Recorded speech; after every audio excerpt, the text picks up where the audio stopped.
La fille de mon meilleur ami a perdu ses parents dans un accident, et maintenant je l'accueille malgré le fait que je n'ai jamais voulu d'enfant moi-même auparavant. Peu après mes fiançailles, mon meilleur ami depuis l'école primaire et sa femme sont décédés dans un accident de voiture, laissant derrière eux leur fille de 11 ans, Amy, non fictif. Amy est ma filleule, mais nous nous appelons aussi tante et nièce. J'ai été là pour elle toute sa vie, et elle a toujours été l'une de mes personnes préférées, et elle l'est toujours. Cela fait plusieurs mois très difficiles depuis l'accident, et tout le monde a du mal. J'ai passé la plus grande partie de ma vie avec Amy. Mon meilleur ami dedans plutôt que sans lui. Nos parents sont les meilleurs amis à cause de notre amitié au départ. J'appelle sa mère, Mama son nom de famille, et son père, Papa son nom de famille. Et il a fait de même avec mes parents. Mes frères et sœurs étaient ses frères et sœurs, il était fils unique. Nous allions beaucoup à des événements, concerts ensemble, donc plusieurs fois depuis sa mort. J'ai acheté inconsciemment un ticket pour lui, oubliant qu'il ne pourrait pas l'utiliser. Je l'ai. Il présentait à sa femme au lycée, nous étions les deux seuls pom-pom girls ouvertement nerds de notre école. Ils sont tombés enceintes jeunes, et j'étais là pour aider. Et j'ai même arrêté de manger des aliments qu'elle ne pouvait pas manger, parce que je pouvais voir que la grossesse n'était pas amusante pour elle. J'étais à l'hôpital parce qu'elle avait peur, et m'a demandé d'être proche d'elle. J'ai été le premier membre non sanguin de la famille à voir Amy.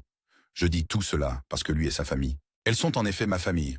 Leur décès a donc été un énorme coup pour tout le monde, en particulier pour Amy. Maintenant, le mois où cela s'est produit, Amy est allée rester chez ses grands-parents. Heureusement, nous restons tous dans la même grande ville, donc la personne la plus éloignée de la famille est à 1 heure tout au plus, et c'est surtout dû au trafic. Le problème, c'est que ses grands-parents sont beaucoup plus âgés, 70 ans, par rapport à mes parents 50 ans. Donc même s'ils l'aiment, beaucoup, ils en sont déjà à un point où ils ont eux-mêmes besoin d'aide. De plus, ils viennent de perdre leur fils unique et leur belle-fille. Les parents de la mère d'Amy vivent hors de l'État, et ils ne pensaient pas que la déplacer chez eux, et loin de tous ceux qu'elle connaît, était la bonne chose non plus. Ses grands-parents pensaient globalement qu'Amy rester avec eux n'était pas le meilleur pour elle. Et ils l'ont fait savoir à mes parents, qui m'ont ensuite mentionné cela, après avoir parlé avec ma fiancée à ce sujet, et en ayant également abordé le sujet en thérapie qui comprenait, moi, ma fiancée et nos deux thérapeutes, nous sommes. Mais arrivés à la conclusion que nous serions heureux de l'accueillir puisque nous sommes financièrement capables, avons l'espace et que nous l'aimons tant. Avant l'accident, elle était réalistement chez nous, au moins 3 fois par semaine. Elle est la raison pour laquelle j'ai même une salle d'art, car c'était une activité que nous faisions toujours ensemble, même à 11 ans. Elle est une artiste fantastique. Lorsque nous avons approché ses grands-parents, ils étaient complètement d'accord avec l'idée, et je pense qu'une partie d'eux espérait que nous l'accueillerions sans qu'ils aient à nous le demander directement, d'où le commentaire à mes parents. Cependant, lorsque nous avons abordé l'idée avec Amy, elle était hésitante. Il s'avère qu'elle est consciente que je n'ai jamais voulu d'enfant et a peur que je la déteste pour devoir l'élever. Cela m'a vraiment brisé le cœur qu'elle ressente cela, et j'ai essayé tout pour la convaincre que c'était faux. À la fin, je lui ai dit la vérité. Je ne pourrais jamais remplacer sa mère ou son père, et je n'ai pas l'intention de le faire. Ses parents m'ont fait sa marraine parce qu'ils savaient que je voudrais aimer et prendre soin d'Amy comme ils l'aimaient, et prenaient soin d'elle. Je ne pourrais jamais la détester. Ma fiancée a même souligné que j'étais celle qui avait eu l'idée de l'accueillir. Mais j'ai également dû lui faire comprendre que c'était une nouvelle situation pour nous tous. Nous sommes tous en deuil ensemble, et nous entrons ensemble dans cette nouvelle situation de vie. Donc il y aura des erreurs, mais il y aura aussi beaucoup d'amour. Nous l'avons également mise en thérapie, ce qu'elle a été très réticente à accepter, mais après avoir découvert que ma fiancée et moi sommes tous deux régulièrement en thérapie, elle s'est sentie beaucoup plus à l'aise. Ma fiancée a été formidable à travers tout cela, et mon rocher absolu. Il était également très proche de mon meilleur ami. Mon meilleur ami devait être son témoin, et était la deuxième personne que ma fiancée a demandé, après qu'il a demandé à son frère d'être le meilleur homme. Mon meilleur ami était le genre de personne qui voit quelque chose, et dit « ça a l'air d'être quelque chose que machin aimerait, alors je vais l'acheter pour lui ». Donc certains jours, je vois ma fiancée fixer l'un de ses nombreux cadeaux pendant longtemps, où il dira quelque chose comme « j'espère qu'ils savaient tous les deux combien je les aimais ». Nous nous tenons plus près maintenant. Quand nous nous serrons dans nos bras et nous nous embrassons plus longtemps qu'avant. Quand j'ai demandé à Amy de vivre avec nous, ma fiancée était choquée et n'était pas sûre de ses sentiments, puisque tout changeait à une vitesse éclair avec les fiançailles, puis l'accident, et maintenant avec Amy. Donc je ne l'ai pas reparlé jusqu'à ce qu'il le fasse une semaine plus tard, en disant « j'y ai pensé, et je pense que ce serait bon pour nous tous, mais réunissons nos thérapeutes pour nous assurer que nous ne précipitons pas les choses parce que nous l'aimons. » Amy a emménagé juste après Thanksgiving. Toutes les familles se sont réunies pour les vacances avec elle, pour lui rappeler qu'elle n'est jamais seule. Elle a la famille de sa mère hors de l'État, mais ils appellent souvent la famille de son père, ma famille, la famille de ma fiancée, également hors du pays, sauf le frère de ma fiancée plus sa femme. Et n'oublions pas tous nos amis et leurs familles. Il y a eu beaucoup de pleurs, mais aussi beaucoup de rires. Son vivant avec nous est un énorme ajustement. Mais rien que nous ne puissions gérer, elle a toujours été une fille douce et très pétillante et bruyante. Depuis l'accident, elle a évidemment été beaucoup plus retirée et silencieuse. Mais je vois des éclats de sa personnalité revenir brièvement et lentement. Nous avons dû changer de thérapeute plusieurs fois, mais celle-ci est définitivement très utile. Amy l'aime beaucoup aussi. Ses notes ont légèrement chuté, mais ma fiancée a fait en sorte de faire les devoirs avec elle chaque jour, et cela l'a fait pleurer les premières fois qu'il l'a fait.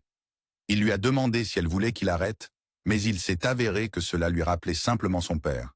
Alors cela signifiait vraiment beaucoup que son tio soit si désireux de l'aider aussi. Je m'attendais à une forme de rébellion, mais cela ne s'est pas produit. Encore lol. En fait, elle fait vraiment le maximum. Elle nettoyait après nous avant que nous ayons le temps de le faire nous-mêmes ou essayer de faire des choses pour nous qui semblaient un peu hors de caractère. Après quelques encouragements, il s'est avéré que c'était parce qu'elle avait peur que nous nous débarrassions d'elle, si elle nous contrariait ou faisait quelque chose de mal. Nous avons souligné qu'en aucun cas cela ne nous avait traversé l'esprit. Nous sommes là pour elle et, à moins qu'elle ne veuille rien avoir à faire avec nous, nous continuerons à être là pour elle à travers le bon ET. Le mauvais, mais laissez-moi vous dire, j'ai beaucoup pleuré cette nuit-là, me sentant terrible qu'elle ressente cela. Je veux qu'elle sache que notre amour est inconditionnel, et cela l'a toujours été. Nous sommes également en train de mettre en place un trust pour elle. Ses parents ont laissé de l'argent, et il y a de l'argent qui entre de leur police d'assurance aussi. Donc tout cela ira dans ce trust pour elle. Je vais aussi aider à compléter ce trust, plus ma fiancée, même si j'ai saoul. Il n'y est qu'il n'en a pas besoin. Ni moi ni ma fiancée ne toucherons à ce trust. Lorsqu'elle aura 18 ans, elle aura accès à l'argent pour l'université si elle décide d'y aller, et un montant fixe sera disponible chaque mois pour vivre. Si elle décide de ne pas y aller, alors elle aura toujours accès à un montant fixe chaque mois. Remarque, nous préférerions qu'elle aille à l'université et l'encouragerons. Mais son père n'est pas allé à l'université et a bien réussi en tant qu'artiste, et nous voyons qu'elle a ses talents, donc nous voulons simplement soutenir toute décision qu'elle prendra. Lorsqu'elle aura 21 ans, elle aura accès à l'intégralité du trust pour l'utiliser comme elle le souhaite, mais nous ferons de notre mieux pour nous assurer qu'elle en soit responsable lorsqu'il sera temps. En fin de compte, elle sera une adulte et nous devons lui faire confiance pour être responsable lorsqu'elle aura accès à l'argent. Je veux aussi dire que nous n'avons pas pris cette décision seuls. Non, nous avons consulté les 4 grands-parents et c'était ce que nous pensions tous être la meilleure approche ainsi que l'aide d'un avocat. Lorsqu'Amy sera un peu plus âgée, nous en discuterons avec elle, mais pour l'instant, elle est encore si jeune et gère beaucoup de choses. Certaines nuits, je dors avec elle dans le lit avec ma fiancée, dormant au sol près du lit, parce qu'elle pleure pour s'endormir, et elle se sent si seule. Je ne sais pas si ce sentiment disparaîtra de sitôt. Je pense à quel point j'ai la trentaine, et je ne peux toujours pas imaginer ne pas avoir mes parents. Donc je n'ai vraiment aucune idée de ce qu'elle ressentait. Tout ce que je peux espérer, c'est que je puisse aider la douleur juste un petit peu. La mère d'Amy devait être ma demoiselle d'honneur, et je voulais qu'Amy soit la fille de Fleur. Mais je pense que je vais demander à Amy si elle préférerait être ma demoiselle d'honneur. Amy ressemble tellement à ses 2 parents, et je vois tellement de leur personnalité en elle. Une partie de moi a l'impression qu'avoir sa présence à mes côtés me fera sentir que ses parents sont aussi là avec moi. Et je n'ai jamais imaginé me marier sans l'un d'eux à mes côtés. Toute la planification s'est arrêtée au moment de l'accident pour cette raison, et même maintenant, en écrivant cela, j'ai les larmes aux yeux parce qu'ils ne seront pas réellement là. Mais en même temps, c'est une énorme pression à mettre sur Amy. Je ne veux pas lui dire tout cela. Je veux lui donner l'option d'être ma demoiselle d'honneur, si elle le souhaite. Et si ça ne l'intéresse pas, c'est aussi bien, car elle fera toujours partie de mon mariage. Je n'aborderai même pas cela avant un moment, car je ne suis toujours pas en état de planifier le mariage en ce moment. Il n'y a pas de réelle raison pour laquelle je publie cela. J'ai essayé plusieurs fois d'écrire ce qui est arrivé, mais chaque fois j'ai craqué ou supprimé. Je pense que je veux juste me défouler ou simplement me sentir mieux. Peut-être pour avoir la validation que nous faisons la bonne chose, et que nous ne gâchons pas Amy. Un pas à la fois, je suppose, TLDR. Mon meilleur ami et sa femme sont morts dans un accident. Ma fiancée et moi avons proposé de prendre en charge leur fille de 11 ans. Il y a encore beaucoup de chagrin, Mais nous travaillons à guérir ensemble. Nous voulons juste le meilleur pour elle. Edith, je suis vraiment submergé par tous les commentaires. J'essayais de répondre à chacun d'eux, mais maintenez. Il y en était, je prends du retard car il y en a tant, lol. Si je ne réponds pas à votre commentaire, sachez quand même que j'apprécie vraiment votre soutien, amour, belles paroles. J'aimerais pouvoir hugger chacune d'entre vous. Je ne sais pas ce que je cherchais en publiant ici, mais je me sens immensément reconnaissante de l'avoir fait, car vous m'avez tous montré tant d'amour et de soutien. Je suis juste un tas de larmes, mais sachez que ce sont définitivement des larmes de joie, car je sens maintenant que je fais la bonne chose pour Amy. Mise à jour, hein? Cela fait un moment, et les gens continuent à me contacter pour prendre des nouvelles, ce que j'apprécie sincèrement. Donc une mise à jour pourrait être justifiée, ce ne sera pas du tout excitant lol. Juste où nous en sommes tous en ce moment. Remarque, je n'étais pas sûr d'avoir donné un nom à ma fiancée dans mes précédents messages, mais je vais l'appeler David à partir de maintenant. Et le nom de mon meilleur ami à partir de maintenant est Léo. D'abord, je veux remercier cette communauté pour les mots gentils d'encouragement et d'inquiétude pour Amy. C'est réconfortant, pour le dire simplement, de recevoir un tel soutien de la part d'inconnus. Il y a eu tant de commentaires que j'ai été très submergé et j'ai arrêté de répondre, mais j'ai lu chacun d'eux. Et même si je n'ai pas répondu, j'apprécie vraiment chacun d'entre vous. Je deviens juste très timide après un certain point, même si tout cela est anonyme. LOL, deuxièmement, BA. Beaucoup de gens se sont vraiment concentrés sur le trust. J'ai commenté dans mon précédent post à ce sujet, alors je vais l'ajouter ici. Croyez-moi, nous sommes conscients que 21 ans, c'est encore très jeune mentalement, haha. Nous avons consulté tous les grands-parents au sujet du trust, et la plupart d'entre eux voulaient lui donner une somme forfaitaire à 18 ans. Le compromis était que la somme forfaitaire serait donnée à 21 ans, avec une sorte de pension de 18 à 21 ans. Je vais aussi lui faire rencontrer notre avocat et notre conseiller financier quand elle aura 18 ans de plus. Ma fiancée et moi ferons toujours de notre mieux pour la guider. Mais elle sera adulte à ce moment-là. Donc tout ce que nous pouvons faire, c'est lui donner tous les outils pour l'aider à prendre les meilleures décisions pour elle-même quand le moment viendra. Nous pouvons toujours changer les règles du trust si besoin, mais c'est quelque chose qui sera décidé en famille. Actuellement, nous sommes contents de l'endroit où nous avons atterri. Maintenant, pour la mise à jour, David est maintenant mon mari. Une nuit, nous parlions, et nous ne nous sentions tout simplement pas à l'aise d'avoir le mariage cette année, mais nous ne voulions pas non plus attendre pour être mariés. La vie est courte. Alors nous sommes allés au tribunal avec Amy pour officialiser les choses. Nous organiserons le mariage l'année prochaine pour le rendre officiel lol. Nous sommes tous encore en thérapie, à la fois individuelle et familiale. Nous faisons également partie d'un groupe de soutien pour les enfants qui ont perdu des parents. Et Amy semble s'y sentir vraiment bien. Amy a maintenant 12 ans. C'était son premier anniversaire sans ses parents. Donc j'aimerais pouvoir dire que c'était une occasion extrêmement joyeuse. Cette année a été pleine de premières sans eux, et nous continuerons à avoir beaucoup de premières sans eux. Mais elle jure que malgré avoir pleuré toute la journée compréhensiblement, elle n'aurait pas pu planifier la journée mieux qu'elle ne l'a fait elle-même. Donc un succès amer. Mention spéciale. Amy a une meilleure amie depuis 5 ans et demi. Monica que je connais depuis qu'elle a 7 ans. Monica est adorable, elle est un peu sarcastique, ce que je trouve hilarant, et c'est une âme bienveillante. D'après Amy, elle a essayé de s'éloigner de Monica parce qu'elle avait l'impression d'être trop triste pour être autour d'elle et ne voulait pas être un fardeau.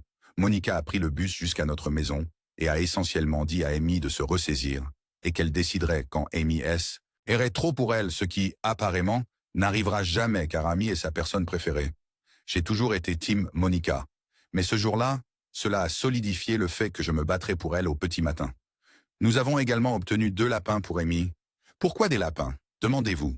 Eh bien, le surnom de ses parents pour elle était Bunny. Et nous avions déjà prévu d'obtenir un animal de compagnie, donc nous nous sommes décidés pour des lapins. De plus, notre État a un nombre écrasant de lapins, et la plupart sont euthanasiés en raison de la surpopulation, donc ils ont besoin de tout l'amour possible. Pourquoi 2? Les lapins sont des créatures sociales et sont les plus heureux lorsqu'ils sont élevés avec un autre lapin. Amy est obsédée par Paint et Chalk, haha. Après lui avoir montré les bases et avoir fait ses propres recherches, elle a complètement pris le contrôle de tous les soins à leur apporter, bien que nous ayons offert de le faire plusieurs fois. Elle a même un espace dans le réfrigérateur étiqueté « Buns » pour les légumes frais qu'elle coupe chaque matin pour leur donner. Elle a décoré un coin de sa chambre pour eux car ils seront dans sa chambre la nuit, mais ils sont autorisés à explorer la maison pendant la journée, après que nous avons passé une journée entière à rendre la maison sûre pour les lapins. Amy a été très heureuse avec eux. Et Paint dort même sur le lit avec elle maintenant, avec Chalk qui dort seulement parfois avec elle. Cela signifie également que nous ne dormons plus dans sa chambre avec elle, et seulement quelques rares fois, elle s'est glissée dans notre lit comme le jour de la fête des mères et le jour du père. Nous partons pour un voyage en Europe-Asie la semaine prochaine. David et moi adorons voyager, mais je commence réellement à m'énerver quand je ne voyage pas depuis un certain temps. David plaisante en disant que j'ai toujours besoin de ma dose. Lol. C'est un voyage de 3 semaines commençant en Pologne pour passer une semaine avec la famille de David et ensuite partir pour l'Asie. Le plan était qu'Amy soit avec nous pour les 3 semaines, mais elle a vraiment été réticente et nous étions confus à ce sujet. Elle ne veut aller que pour la première semaine en Pologne pour rencontrer la famille de David Note. Sa famille l'adore et a prévu une fête. Tu es coincé avec nous pour toujours. Pour elle, chaque fois que nous lui avons demandé au sujet du reste du voyage, elle a dit qu'elle ne voulait pas y aller et que nous devrions partir sans elle. Si elle ne souhaite pas faire quelque chose, nous comprenons et ne voulons pas la forcer. Rendre le pourquoi a été difficile pour moi. Est-ce qu'elle n'aime pas voyager? Non. Elle aime ça, a-t-elle peur? Non, elle aime voler et trouve ça cool de découvrir de nouveaux endroits. Est-ce trop de temps loin de la maison? Non, elle est à l'aise avec les longs voyages. Alors pourquoi ne veut-elle pas y aller? Elle ne veut tout simplement pas, lors d'une thérapie familiale. Le voyage a été évoqué. Enfin, sa raison de ne pas vouloir se joindre à nous pour le reste du voyage est sortie. Elle a l'impression que David et moi la priorisons trop et prenons ses sentiments en compte plus que nous ne devrions. Elle a l'impression que nous ne priorisons pas notre relation ou même nos autres amis, famille. Elle a la sensation qu'elle nous empêche de faire des choses parce que nous pensons d'abord à elle. Je veux être très clair. Bien que David et moi la prioritions davantage et que nous prenions à 100% ses sentiments en compte lorsque nous planifions des choses, nous priorisons aussi très fermement notre relation. Nous avons une soirée de rendez-vous chaque semaine. Si nous annulons, nous nous rattrapons. Nos soirées ont cessé pendant quelques mois après qu'Amy ait emménagé avec nous. Mais c'était juste parce que nous avions besoin de nous ajuster. Elle passe la nuit chez Monica chaque semaine. Et c'est généralement à ce moment que nous avons notre soirée de rendez-vous. Et nous faisons la même chose pour la mère de Monica chaque semaine. Nous allons aussi à la gym ensemble, chaque matin. Je ne suis pas du tout une personne matinale, mais je le suis pour David. Et nous communiquons tout au long de la journée. Mais elle a soulevé un très bon point à propos de nos amis et de notre famille. Il a été difficile de jongler avec un enfant dans l'équation et nous avons été un peu négligents. Bien sûr, nos amis, familles les plus proches viennent habituellement juste chez nous et ne sont pas timides sur leur comportement autour d'Amy. Mais il y a des événements auxquels nous avons manqué en priorisant Amy.